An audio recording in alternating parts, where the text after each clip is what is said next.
Hello student. आज के session में हम लोग यहाँ पे कूलम्स लॉ का पार्ट 3 करने जा रहे हैं, जो हमारा लास्ट होगा कूलम्स लॉ का एप्लीकेशन है। ये हम लोगों ने कूलम्स लॉ को पढ़ा, कुछ क्वेश्चंस 2-3 किए, फिर कूलम्स लॉ का जो बचे हुए एप्लीकेशन हैं इसको करते हैं और कुछ नए कॉन्सेप्ट को सीखने का प्रयास करते हैं। स्टूडेंट, मेरे बच्चों, आज हम कूलम्स लॉ में ही के अंदर ही है ये, that is principle of superposition of forces और you can say charges. When a number of charges interacting upon a given charge, then net force on a given charge is vector sum of forces due to all other charges. All charges has their individual impact. कहने का मतलब, जब ये आप proper language में पढ़ोगे तो उसका मतलब ये है कि मान लो कि ये एक गिवन चार्ज है, इसमें लिखा हुआ है, और you have so many charge, you can से it's a n number of charges you have n number of charges. तो क्या होगा, आप एक गिवन चार्ज के ऊपर ये वाला चार्ज एक फोर्स लगाएगा, दैट इज F1। मान लो ये चार्ज नंबर 1 है, ये चार्ज नंबर 2 है, तो दैट विल बी F2, है ना। फिर और मे बी रिपल्सिव फोर्स और may be attractive force according to positive और negative nature of the charges. But ये हमने फोर्स मान लिया कि इस तरह से बहुत सारे फोर्सेज लग रहे हैं इसके ऊपर, एक गिवन चार्ज के ऊपर। तो इस गिवन चार्ज के ऊपर जो नेट फोर्स होगा, the resultant of all other charges, all other forces due to other charges, तो वहां पे हम F net force on this given charge by all other charges, है ना, is equal to sum of, है ना, ये जो फोर्स हुआ, इस तरह से जितने भी फोर्सेस आएंगे सबके सम के बराबर होगा। मतलब कि ये Q1 चार्ज इस गिवन चार्ज के ऊपर F1 फोर्स लगा रहा है, Q2 चार्ज इस गिवन चार्ज के ऊपर F2 लगा रहा है, Q3 चार्ज F3 लगा रहा है, और in this way n charge Fn force लगा रहा है। तो you will add all other forces, all the forces vectorally to find the net force on given charge. किसी गिवन चार्ज को हवा में ऐसे रखा, ऐसे गिवन चार्ज है, इसके चारों ओर बहुत सारे चार्ज जो हैं, है ना, बहुत सारे चार्जेस स्कैटर्ड हैं, तो सारे चार्जेस अपना अपना इंडिविजुअल फोर्स लगाएंगे उसके ऊपर, और उनका वेक्टर सम जो होगा उन इंडिविजुअल फोर्सेस का, वो गिवन चार्ज के ऊपर नेट फोर्स आएगा। इसकी एप्लीकेशन को हम जरा समझने की कोशिश करेंगे कि इस पे क्या क्वेश्चन आ सकता है। तो इस चीज को अगर हम समझें तो थोड़ा हमें यहाँ पे एक कैलकुलेशन करना पड़ेगा इस चीज को समझने के लिए कि ये प्रिंसिपल ऑफ सुपरपोजिशन क्या है। तो हम देखते हैं कि 3 charges Q1 equal to 1 microcoulomb, Q2 equal to -2 microcoulomb और Q3 इक्वल टू 3 माइक्रोकूलम। मतलब कि यहाँ पे एक इक्विलैटरल ट्रायंगल है जिसके साइड 1 मीटर है, सारे साइड जो हैं वो 1 मीटर है, ऑल साइड्स आर 1 मीटर, ये 1 मीटर, ये भी 1 मीटर, ये भी 1 metre, all sides are 1 metre. आप कहीं पे भी रख दो, ये Q1 मान लेते हैं, यहाँ पे Q1 चार्ज जो है दैट इज 1 माइक्रोकूलम, ये 1 माइक्रोकूलम है।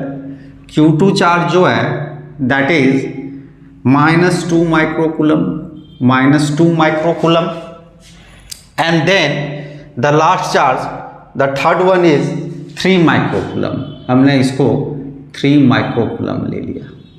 अब ये कह रहा है, क्वेश्चन कह रहा है कि 1 कूलम चार्ज के ऊपर, है ना, net electric force on charge Q1। मतलब अब यहां पे देखो, ये जो चार्ज है दिस इज Q1 मान लेते हैं, this is Q1, this is Q2 and this is Q3, ऐसा मान लेते हैं।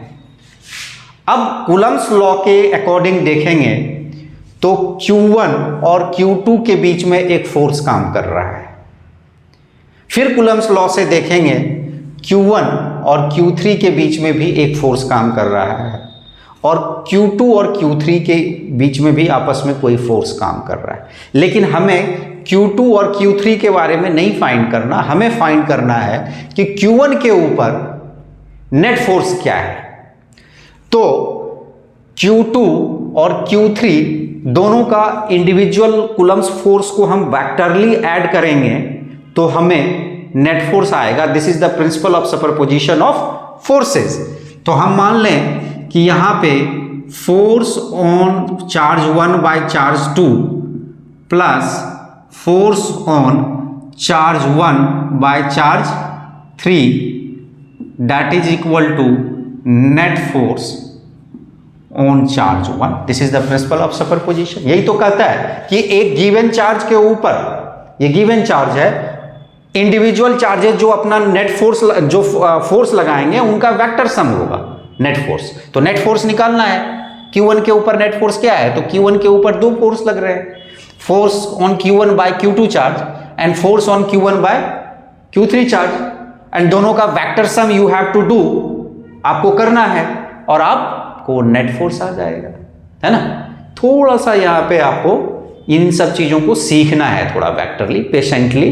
आप यहीं से सीख जाओगे कि जो प्रिंसिपल ऑफ सुपरपोजिशन हमने पढ़ा, तो देखो यहाँ प्रिंसिपल ऑफ सुपरपोजिशन यूज हुआ। एक गिवन चार्ज के ऊपर दो चार्ज का फोर्स जो लग रहा है उनका वेक्टर सम करेंगे, वेक्टरली ऐड करेंगे तो नेट फोर्स आएगा। अभी हम 1 बाय 1 समझने का कोशिश करते हैं।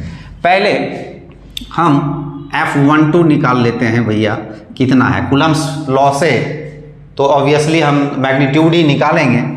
तो आपको भी पता है यहाँ पे K की वैल्यू क्या है भैया, K की वैल्यू है 9 इंटू 10 टू द पावर 9। फिर Q1 की वैल्यू और Q2 की वैल्यू कूलम्ब्स लॉ से यहाँ पे क्या रखेंगे, Q1 इंटू Q2 अपॉन में R स्क्वायर, मतलब 1 मीटर स्क्वायर, है ना। और Q1 और Q2, Q1 की वैल्यू कितनी है 1 माइक्रोकूलम, Q1 की वैल्यू कितनी है 1 microcoulomb, 1 into 10 to the power -6, और Q2 की वैल्यू कितनी है 2 microcoulomb, 2 into 10 to the power -6।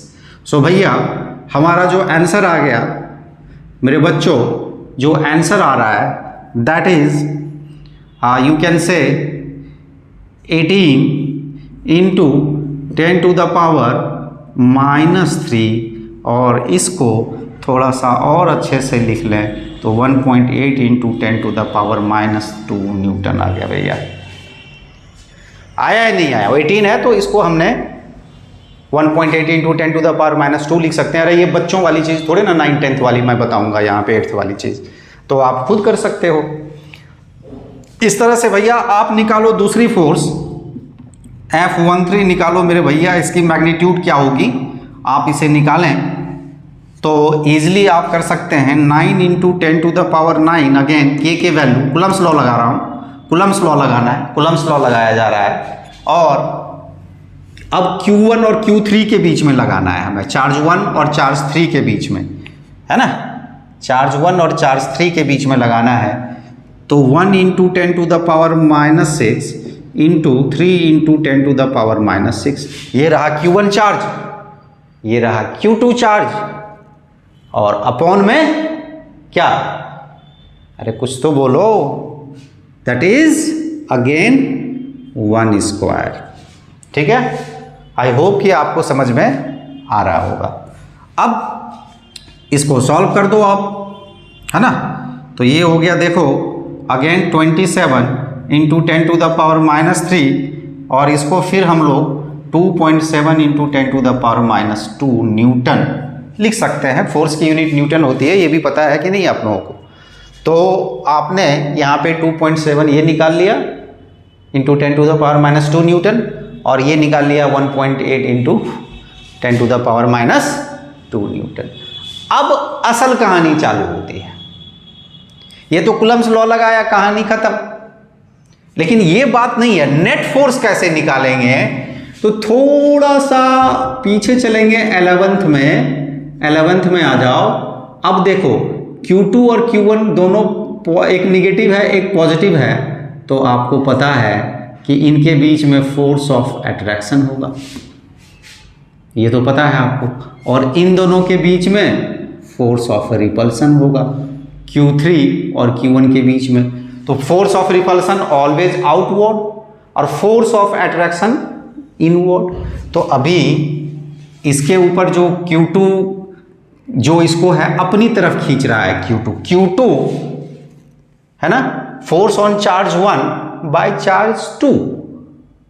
तो भैया चार्ज 2 तो उसको अपनी तरफ खींच रहा है ना, निगेटिव है चार्ज 2, Q2 निगेटिव है तो उसको अपनी तरफ खींच रहा है। तो वही हमने किया यहाँ पे, तो इसको हमने एरो को इधर दे दिया।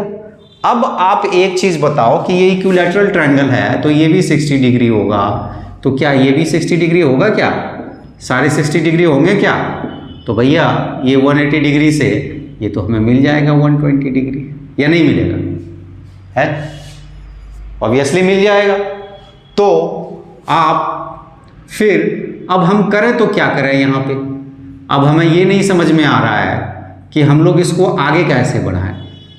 ये Q1 चार्ज है, तो आपको क्या करना है, वेक्टर लॉ ऑफ पैरेललोग्राम आपको यहाँ पे करना है ना।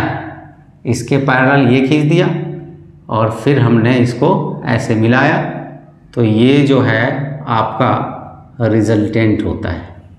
This is F12 and this is F13। Force on 1/3 outward, force on 1/2 inward, क्योंकि निगेटिव है तो ऑलवेज अपनी तरफ खींचेगा, वो दोनों पॉजिटिव पॉजिटिव हैं तो आउटवर्ड। तो यहाँ पे आप देख सकते हो कि एक फोर्स ऐसा है जिसको हम बोल रहे हैं F13, और दूसरा फोर्स जो है वो ऐसा है, इनवर्ड है, ऐसे F12 इनवर्ड है। तो भाई हमने एक पैरेललोग्राम खींच लिया है ना, और पैरेललोग्राम खींच लिया, ऐसा पैरेललोग्राम खींचा, और इसको जब वेक्टर लॉ ऑफ पैरेललोग्राम पढ़ते हैं, अगर आप लोगों को याद हो, है ना, तो ये R आ जाता है, मतलब दोनों का नेट आ जाता है, या तुम कह सकते हो कि इसको F नेट बोल सकते हैं, F नेट आ जाता है ना। तो आपको आ गया ये F नेट, ये F13, दोनों का रिजल्टेंट ये F नेट है। क्या होता है फार्मूला, हम लोगों ने वेक्टर लॉ में पढ़ा है, तो यहाँ F नेट जो है, वेक्टर लॉ ऑफ पैरेललोग्राम अगर हम थोड़ा ध्यान दें हम लोग, तो हम लोगों को समझ में आ जाएगा कि ये फार्मूला ये कहता है कि F12 का whole square plus F13 whole square two ये, फिर यहाँ फिर, अरे धोखा दे रहा है, धोखा क्यों दे रहा है भाई, कॉस थीटा। अब थीटा क्या है, कॉस, तो इन दोनों वेक्टर के बीच का जो एंगल होता है वो यहाँ पे थीटा होता है, तो वही थीटा यहाँ पे हमें लेना है, दोनों वेक्टर के बीच का एंगल, दोनों जो वेक्टर हैं इनके बीच का एंगल, तो इनके बीच का एंगल जो है यहाँ 120 डिग्री है, दोनों वेक्टर के बीच का एंगल चूंकि ये 60 है तो इधर 120 डिग्री होगा, है ना।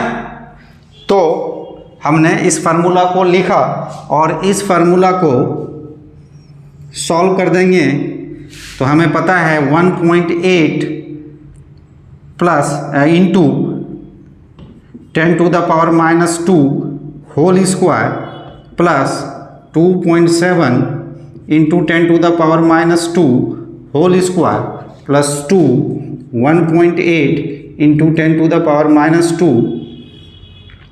2.7 इंटू 10⁻⁻² कॉस 120 डिग्री, है ना। अब आप क्या ये सॉल्व कर सकते हैं? ज़रा आप सोचें कि हमने जो आपको यहाँ पे लिखा है वेक्टर लॉ ऑफ पैरेललोग्राम, वो हमने क्यों लिखा है?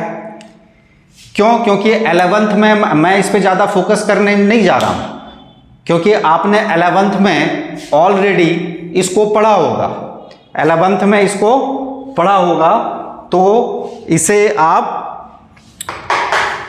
अपने आप समझें, क्योंकि इस पे क्लास देने लगूंगा तो लंबा हो जाएगा क्लास। तो लेकिन मैं ये बताना चाहता हूँ कि वेक्टर लॉ ऑफ पैरेललोग्राम के एप्लीकेशन बहुत आते हैं एग्ज़ाम में, वो आपको बहुत बार यूज़ करना पड़ सकता है, इसलिए उस पर कमांड रख लें। मैं इसीलिए ये क्लास ले रहा हूँ कि आपको वेक्टर लॉ ऑफ पैरेललोग्राम जो है वो बिल्कुल क्लियर होना चाहिए, और उसी से यहाँ पे इसको आप सिंप्लीफाई करें, सॉल्व करें। cos 120 डिग्री का वैल्यू कितना होता है? -1/2। cos 120 डिग्री का जो वैल्यू होता है दैट इज -1/2। तो आप इसे खुद सॉल्व कर सकते हैं और इसे आप आंसर निकाल सकते हैं, और इस हिसाब से आपको सॉल्व करेंगे तो F नेट आ जाएगा। What ever the answer 2.35 × 10⁻⁻² Newton approx में, ये अप्रॉक्स में ये आपको आ जाएगा। तो मेरे बच्चों, ये मेरे बताने का मतलब ये है, इतना है कि आप कूलम्ब्स लॉ पढ़ रहे हो, प्रिंसिपल ऑफ सुपरपोजिशन पढ़ रहे हो, लेकिन दिमाग वेक्टर लॉ ऑफ पैरेललोग्राम पे भी लगाना है, दिमाग वेक्टर लॉ ऑफ पैरेललोग्राम पे भी लगाना है ना। और दिमाग को मैक्सिमा मिनिमा पे भी क्वेश्चन आ सकते हैं इससे रिलेटेड, जैसे मैंने एक एप्लीकेशन कल कराया था पिछले सेशन में, तो वहां भी दिमाग रहना चाहिए। आप अपने दिमाग को एकदम बिल्कुल एप्लीकेटिव बना के रखना है, तब आपसे क्वेश्चन सॉल्व होंगे। हालांकि ये CBSE में है और कई बार इससे रिलेटेड JEE में भी क्वेश्चन आ जाता है थोड़ा सा ट्विस्ट करके। तो क्या है कि अभी ये हमने आपके कॉन्सेप्ट को बेसिकली बिल्डअप करने का मेरा काम चल रहा है, और इससे आप अपना CBSE का बोर्ड एग्जाम और आगे जो JEE के लिए प्लेटफॉर्म या नीट के लिए बना रहे हैं वो बड़ी आसानी से बनते चले जाएं। अब एक और एप्लीकेशन जो मैंने पहले पढ़ाया था वो मैं बताना चाह रहा हूं यहां पे। वो क्वेश्चन ये है कि the electric force on a charge Q1 due to Q2 is 4I cap minus 3J cap newton. What is the force on Q2 due to Q1? Find the magnitude of forces. तो मेरे बच्चों, आप एक बार पढ़ें question को, और question को पढ़ने के बाद समझने का कोशिश करें और फिर आंसर खुद निकालें। हालांकि मैं यहाँ पे एक्सप्लेन कर रहा हूँ आपको, और आप समझें। फोर्स है, force on a charge Q1, ये Q1 चार्ज है, ये Q2 चार्ज है, ये Q1 है, this is Q1, this is Q2। Force on 1 by charge 2। अब आप समझ गए होंगे, फोर्स ऑन, दोनों सपोज करो कि all are both are positive, suppose कर लेते हैं, कुछ नहीं दिया तो ऑलवेज फोर्स की डायरेक्शन जो होगी Q2 से Q1 की तरफ होगी, है ना, आउटवर्ड। अगर दोनों पॉजिटिव हैं तो, दोनों निगेटिव हैं तो भी आउटवर्ड, पॉजिटिव निगेटिव हैं तो इनवर्ड। ऐसा कुछ मेंशन नहीं कर रखा हमें, डायरेक्शन यहाँ ऑलरेडी क्वेश्चन में दिया हुआ है, हम कहीं इधर उधर ज़्यादा नहीं देखेंगे। हमें क्वेश्चन दिया हुआ है इस फोर्स की जो मैग्नीट्यूड, जो वैल्यू है vectorially 4I cap minus 3J cap, ये इतना न्यूटन है। बेटा ये मैग्नीट्यूड नहीं बता रहा, इसमें डायरेक्शन है। डायरेक्शन क्या है? एक्स एक्सिस पे 4 यूनिट और वाई एक्सिस पे माइनस वाई एक्सिस पे 3 यूनिट, क्योंकि जो जे कैप है वो -3 है, इसका कॉफिशिएंट, मतलब स्केलर पार्ट -3 है। तो अपने आप हमें डायरेक्शन मिल गया। एक्स एक्सिस पे 4 यूनिट और वाई एक्सिस पे हमें मिल जाएगा वेक्टर, क्योंकि हमें जब कोऑर्डिनेट पता चल जाता है तो वेक्टर मिल गया, तो वही वेक्टर है, हमें डायरेक्शन भी पता चल जाएगा एक्स एक्सिस के साथ कितना डिग्री बना रहा है, ओरिएंटल एक्सिस के साथ। तो अभी हम उस पर चर्चा नहीं करेंगे, वो हम थोड़ा डीप लेवल में जाएंगे, चर्चा करें। अभी हमें सिंपली पहले तो पूछ रहा है कि अगर F12 है तो F21 कितना होगा बेटा। मैंने आपको कूलम्ब्स लॉ में पढ़ाया था कि F12 is not equal to F21, but F12 में मैंने कहा था कि माइनस लगा दो तो ये F21 के बराबर हो जाएगा। जब कूलम्ब्स लॉ पढ़ा रहा था वेक्टर फॉर्म, तो मैंने ये आपको बोला था कि माइनस लगा देना, ये बराबर हो जाएगा। हाँ, दोनों की मैग्नीट्यूड बराबर होगी, क्योंकि Q1 Q2 पे जो फोर्स लगाया गया वही फोर्स Q2 Q1 पे लगाएगा। ये मैंने आपको पहले ही बता दिया था। तो आपको F21 निकालना है, मैंने कहा यहां माइनस लगा दो, 4i cap minus 3j cap, इतना न्यूटन है। इसी को थोड़ा सा हम 3j कैप पॉजिटिव ले लें और इसको निगेटिव ले लें, 4i cap minus minus plus 3j cap, आ गया आपका आंसर। ये रहा answer F21, equal and opposite. Answer होगा इक्वल एंड अपोजिट। तो भैया अपोजिट व्हाट, डायरेक्शन से अपोजिट, तो माइनस लगा दीजिए डायरेक्शन के लिए। एक पॉजिटिव है तो निगेटिव ले लेंगे, माइनस कर देंगे, है ना। तो इसी तरह से ये कॉन्सेप्ट जो पिछले कूलम्ब्स लॉ में बताया था वेक्टर फॉर्म का, उसका आ गया। अब ये थोड़ा सा आपको परेशान कर सकता है, लेकिन 11th में थोड़ा बहुत भी पढ़ा होगा तो आप समझ सकते हो कि वेक्टर फॉर्म में दिखाने का आई कैप मतलब एक्स एक्सिस के अलोंग, जे कैप मतलब वाई एक्सिस के अलोंग, के कैप आ जाएगा तो जेड एक्सिस के अलोंग 3D में। ये 2D की बात कर रहे हैं, प्लेन की बात कर रहे हैं।